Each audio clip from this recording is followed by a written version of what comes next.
Mystery Time. Time now for the best in mystery. Tonight on Masters of Mystery, an exciting melodrama titled No One Will Ever Know. Sure, we supply bodyguards by the day, a week, or month. It's got to be 24 hours a day. Your best man. And I want him to shoot to kill.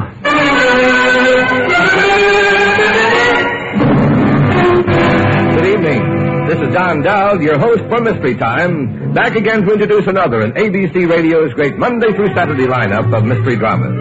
Every night at this time, a new and different story. Our drama tonight on Masters of Mystery, presented live from New York, is written by Leonard St. Clair and is titled No One Will Ever Know. Murder is bad business under any circumstances. But when a man plots to make himself the victim, well, we promise you plenty of suspense as Masters of Mystery brings you No One Will Ever Know.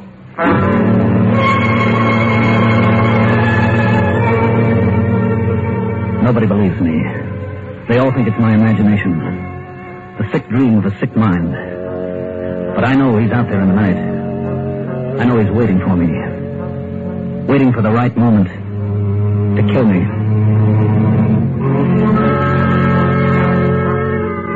Nobody believes it could happen, because everybody still believes I'm lucky. Lucky Sam Parnell, the man who always wins. Lucky Sam who bought that stock that jumped 10 points in 2 days. Lucky Sam who was on the long shot at yesterday's race. Lucky Sam who owns a piece of that oil well out in Texas. That's the way it was with me. Until last week. It was Monday evening. I'd just gotten home. The maid took my raincoat and I headed for the bar to fix myself a drink. Hello, Sam, darling. How are you? Fine, honey. How about a martini? Love one. Good. There we are. And? Sam, you haven't noticed. Notice what? My new dress. Oh, well, it's fine. It's, pretty fancy, isn't it? Well, it's a cocktail dress, darling. I thought I ought to have something new for the both. And I promise I won't cost you any more until we get to Paris. Who's complaining? All right, honey. To the trip. To Paris. Good. That's delicious. Oh, by the way, did you find the telegram? Telegram? Why, I left it on the bar for you. Oh? Yes, here it is. Practically under your nose. Oh? I wonder who. I called your office in case you wanted me to read the message to you, but you'd already left. What? Oh, what's the matter? Nothing, dear, nothing. I'm sorry. It was a clumsy thing to do. Oh, darling, there is something wrong. You look sick. No, I'm all right. There's nothing the matter. Look, Catherine, can you get a rag and mop up this mess? Why, the maid will do it, dear. Sam, what was in that telegram? Who is it from? Tell me, who was it from? Please, honey, you're getting yourself all upset about nothing. Suppose you go tell Lottie to clear up this broken glass. I'll fix us another round of drinks.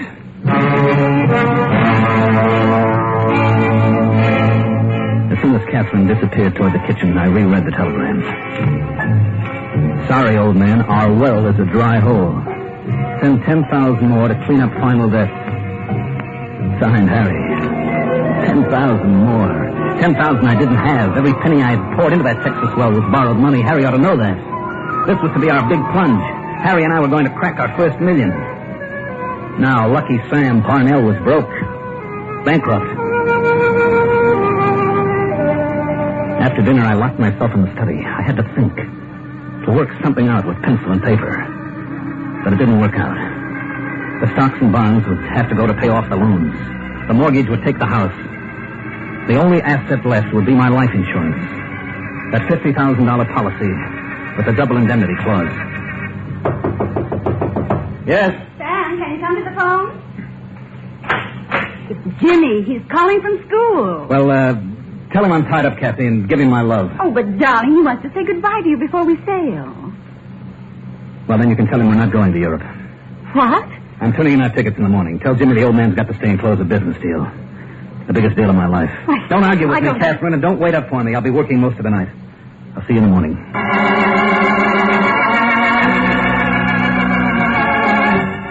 The biggest business deal of my life. It would be that, all right. And my last deal. I sat up most of the night trying to work it out. The idea was okay, but I was going to need help. Expert help. The next morning, I dropped by to see Max.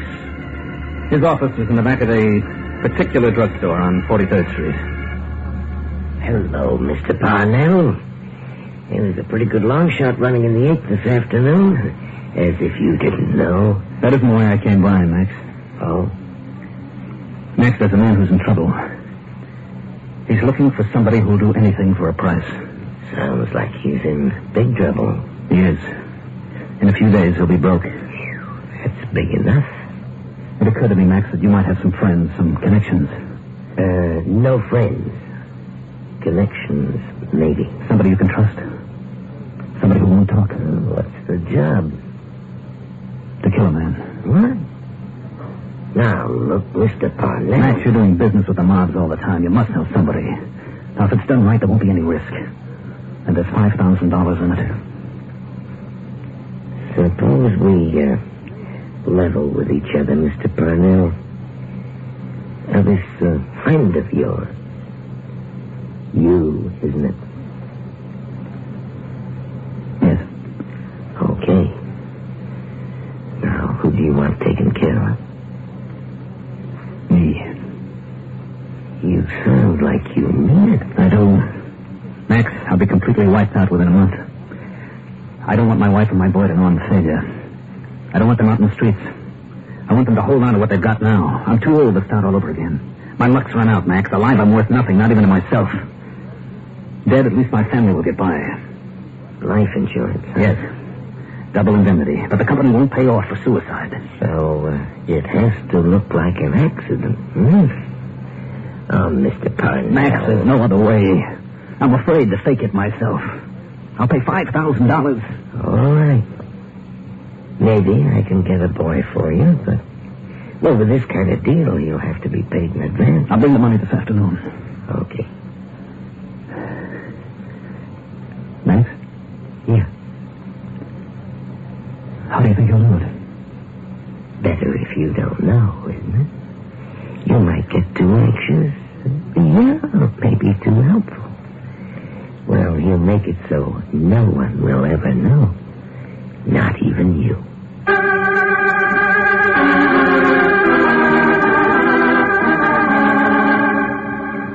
When I left Max, I went directly to the steamship office and got a refund on our round-trip tickets to Europe. $1,400. I needed every penny I could get hold of to make the $5,000 for Max. But I got it. And that afternoon I gave it to him in cash. All I had to do now was wait. Tuesday passed. And Wednesday. Thursday. Every morning when I left for the office, I kissed Catherine goodbye for what might be the last time. Every night when I came home to her, I dreaded the thought of leaving again in the morning. The strain began to get unbearable. Let's get this over with, Max. Let's end it before I go mad.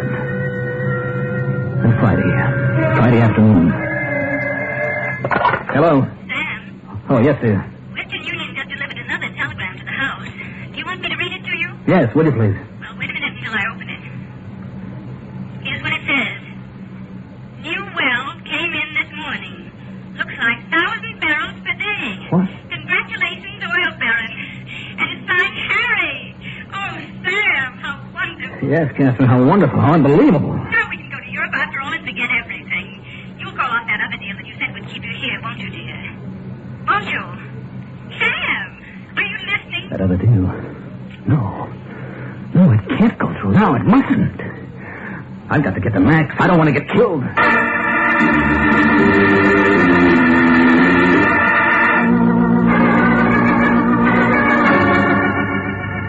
I tell you, he's gone, Mr. Parnell. Gone, but where? You've worked for him for years. You must know where he's gone. I don't know. Right after the last time you were here, he came out and gave me 2 weeks' wages. And that's pleasant for you, Charles, he said. I'm going on a vacation, maybe 2 or 3 months. Well, look, some of his friends must know where he is. Tell me where I can find them. I never paid any mind to his friends, Mr. Parnell. The only reason I know your name is because you told me once. It's too late. I'm too late. Max didn't tell me who was going to do it or when or where. He said no one will ever know. Not even me.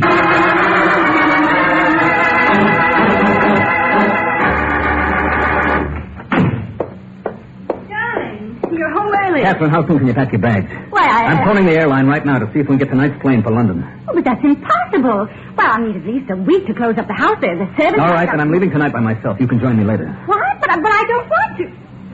Sam, there's something wrong. Your sight is deaf. That's a good comparison.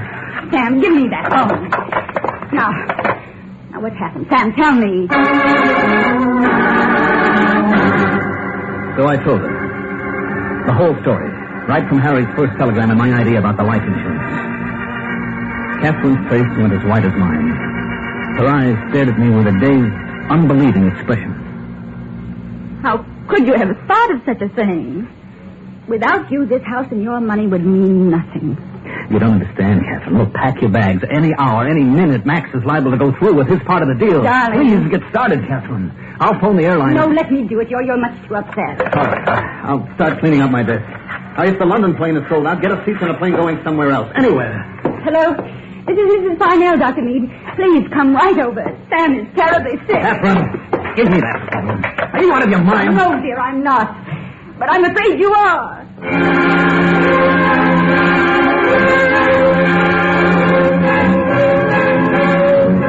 She didn't believe me. She thought I was cracking up. I grabbed the phone and called the airline myself. The best I could do was tomorrow's plane, 14 hours away. 14 hours I had to gamble on staying alive. Sam, Dr. Meade was called away on an emergency, but he sent Dr. Ives to see you. I don't want to see him. But, Sam, you must see him. There's nothing the matter with me, I tell you. You've got to believe me, Doctor. That's why Max left town, don't you see? So he won't be connected with my death. But the guy he hired is waiting for me. It'll be any time, anywhere. I won't take a sedative. Keep away from me. Catherine, don't let him use that needle. Catherine! Catherine!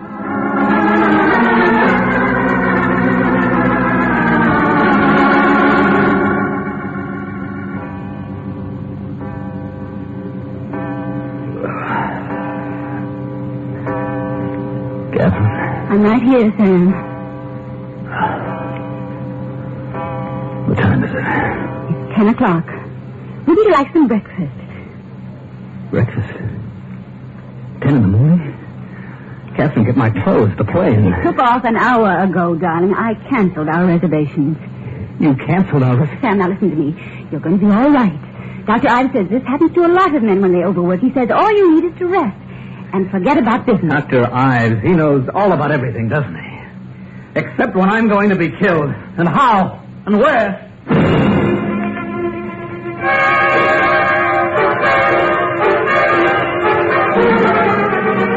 As soon as my wife left the room, I jumped out of bed and dressed. I slipped down the back stairs, and before Catherine and the servants spotted me, I had my car out of the garage.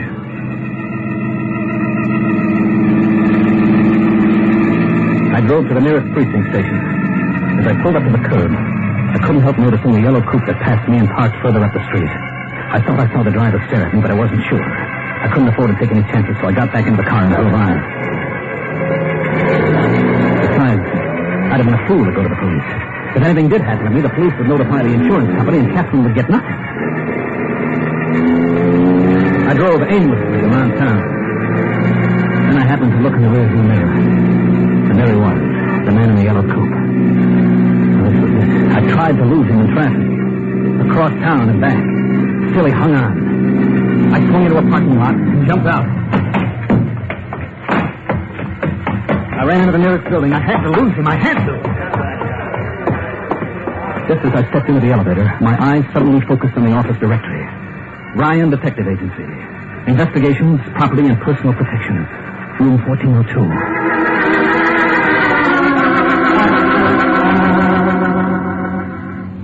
Whatever you wish, Mr. Parnell. We supply bodyguards by the day, a week, or as long as you want. It's got to be 24 hours a day. Your best man, and I want him to shoot to kill. Well, that all depends. If the circumstances warrant... Mr. Ryan, somewhere outside this office, in the hallway, or in the elevator, or on the street, a man I don't even know is waiting to kill me.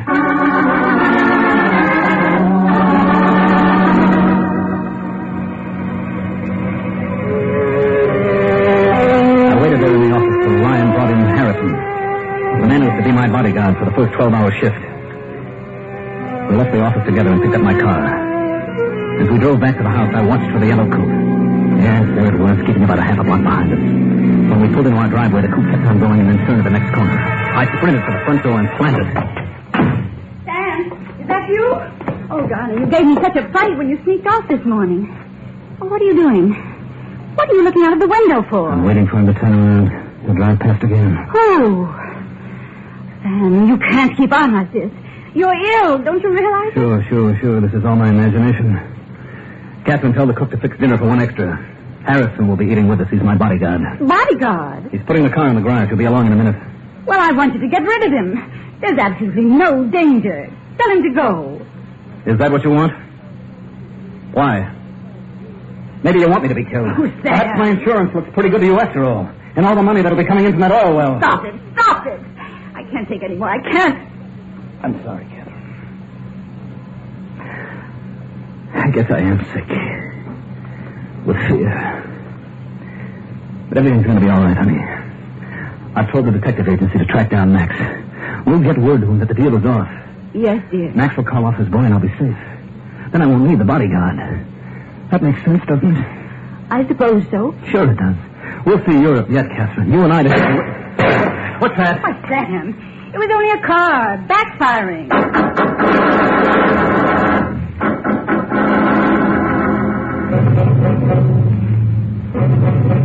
This is too much.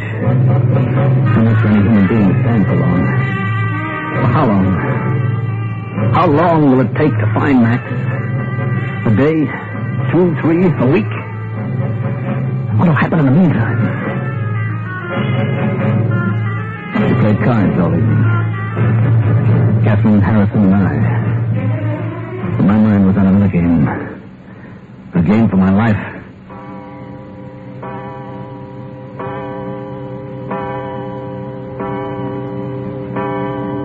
O'clock. Catherine kissed me goodnight and we came up to our rooms. She's probably asleep by now.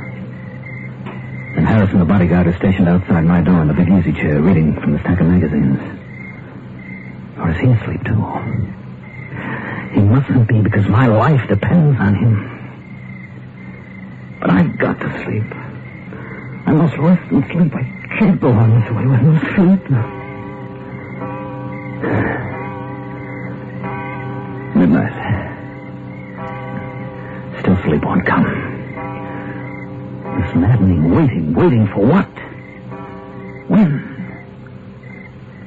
Perhaps if I read a while. Yes, I'll close the window, sit up and read a while. Wait a minute, that sound. It's a radio. His radio in the yellow coupe. There in front of the house, it's him out there waiting for me, waiting to kill me. He's not waiting. He's getting out of his car. Harrison, wake up. He's come for me. He's coming to the front door. Harrison! You won't get me. Not that easy, because all you'll find is Harrison sound asleep outside my door, because I'm going out this window now. Now, if I can make it to the garage without being seen...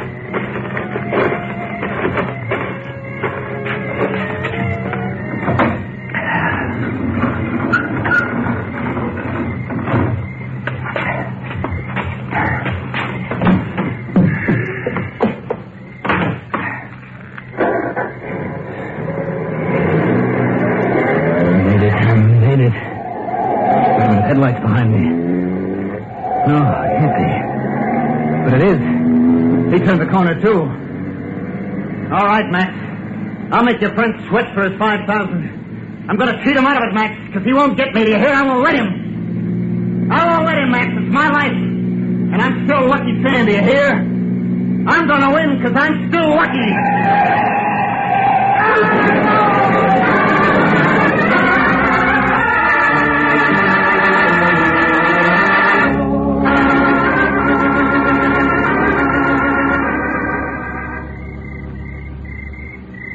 I heard the crash.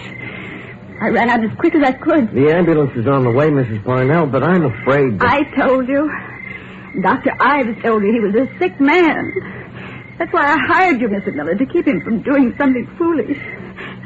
And you drove him to this. I followed my order, ma'am. I never let him out of my sight.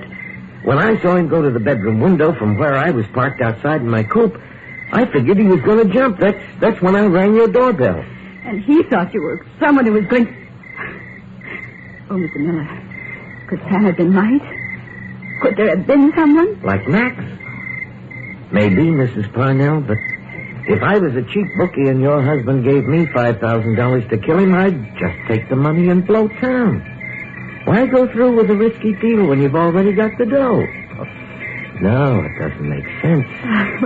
Like you said, ma'am, your husband was pretty sick. How sick? I guess nobody will ever know.